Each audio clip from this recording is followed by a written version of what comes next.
All right, here we go, T. The Jamal Adams saga in New York is getting uglier and uglier by the minute. First, the New York Daily News reported that Adams and the Jets locker room didn't respect head coach Adam Gase. Now DC Greg Williams is backing the disgruntled all-pro safety.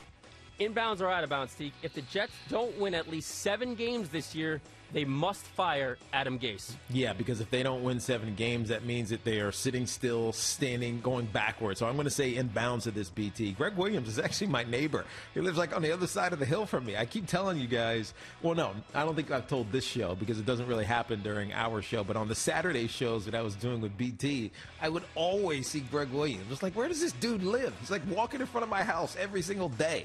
I found out where he lives on the other side of the hill from my home. But he's right. You know, you don't mess with star players' contracts, or at least make them feel unwanted. It's kind of similar to the conversation we're having about Aaron Rodgers, and that you want to feel that respect. But when a guy so grossly outplays his contract, and like Jamal Adams has in his first 3 years, he's a superstar and could be one of the greats of all time if he stays on this trajectory. You got to make him feel confident in where he is. You can't play that old school, you know, I'm going to be gruff and, you know, you get what you deserve when you get it. You know, not now. It doesn't work like that anymore, because today's athlete is so he's so easily like hurt, and he'll talk about it. It's one thing to be hurt. It's another just to air it. These athletes today, they will air it, and Jamal Adams is doing it too. I mean, all the time. You talk about this getting worse. I don't know how this gets better. I don't know how he stays on the Jets after all the things that he's now said about not only the organization but also the head coach. Yeah, this is inbounds, man. If he doesn't win, Adam Gase, they got to find a way to change the narrative around their team, and you're not getting rid of all the players. So sometimes the coach just happens to be the last guy to go. All right, Teak, the beef between the Lakers and the Clippers isn't dying down despite the delay during the pandemic. After Lakers forward Jared Dudley tweeted, quote, "Not enough talk about soft tissue injuries with basically 2 weeks of full court 5-on-5 to prepare for a 3-month potential season," end quote. Clippers trash-talking guard Patrick Beverley then fired back saying, quote, "Basketball is a year-round sport. We don't want to hear that bleep," end quote. No. Inbounds or out of bounds, players should be just as concerned about getting seriously injured as they are with contracting COVID. I would. I mean, I don't want to like espouse what Mike Gundy, the head coach of Oklahoma State, said. But a lot of these guys, they're young, and if they get sick, they're probably going to be okay. You don't want to risk it because you didn't pass it to someone else. But if you do all the things that you possibly can to stay healthy, you wash your hands, you wear a mask, you take every single precaution, but you still somehow come down with it because of your job, there's a good chance you're going to be okay. And I'm just saying that because of the evidence. Most of these athletes that we've seen, other than Tony Baselli, is the only one I can think of off the top of my head, have recovered from it. They were asymptomatic, and they've gotten well. KD was one, and there's been a handful of others in the NBA. But what nobody is talking about is the fact that when you sit for as long as these guys have been sitting, and some of them have been working out, but not all of them have, and you go try to do the explosive movements that it takes to be a professional athlete. It's one thing. I hear what Patrick Beverley is saying. Yeah, you're out in the hoop, you're out in the yard, you're balling, you're shooting, you're doing this or that and the other thing, but it's nowhere near the intensity of what happens on a game day court. And so these guys are going to get groin pulls. They're going to get hamstring strains. They're going to get quad, pulls as well. And it could put them out. It could damage their next contracts. It could damage their team's ability to advance. I mean, we're not talking about it enough because that definitely is going to happen to a lot of guys. All right, take a little baseball here. They're still working through ideas of whether or not fans will be allowed at games this year. With the Astros owner saying, quote, "I think the intent at some point is to get fans in the ballpark," end quote. Good. However, the Giants are not expecting to allow fans into games and presented a unique plan.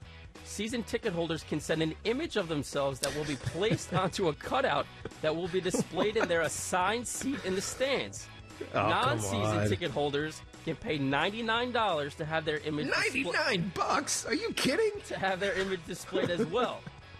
The Giants' idea of putting images on their actual fans around the stadium is inbounds or out of bounds? It's out of bounds, man. I mean, come on. Are you serious? Here, give me a C note, man. I'll put your face, digitized image of you on a cardboard cutout and pretend that you're there while you're sitting at home, nowhere near it. Are you serious? You can pay more.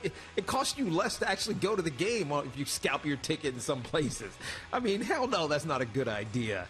And if I'm a season ticket holder, I mean, they should be, maybe that's kind of cool if you're a season ticket holder, but for the other side, no, don't do that.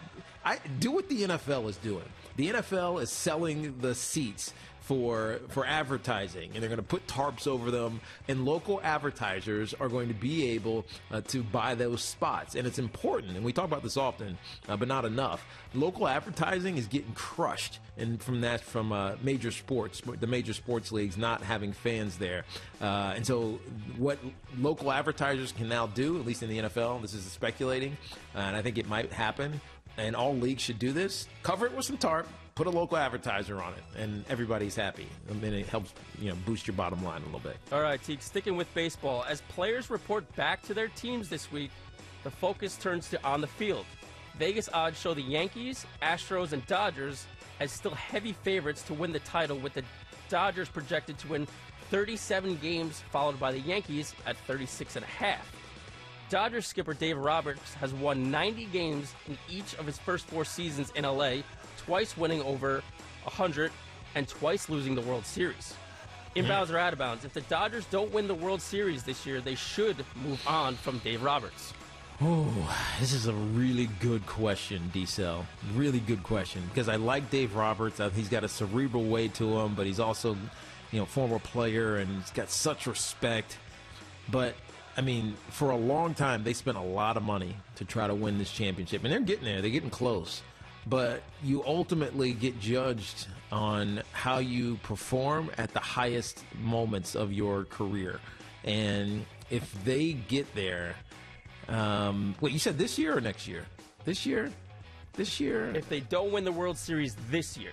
So I'm going to say out of bounds, only because of these circumstances. But if this was next year, if you had just skipped through this year, and then next year you go into the next MLB season, and it's more closer to a regular season, even though it might not be 162 games, but it's more closer to a regular season, more closer is redundant, more close to a regular season, then I would say if he didn't win a World Series, it'd be time to move on. But this season, because of the circumstances and the truncated, 60-game season, and, it's just unknown, I'm going to say out of bounds to that one. But next year, he's got to be on call. Tune in next time for another edition of Inbounds or Out of Bounds with Tiki and Tierney.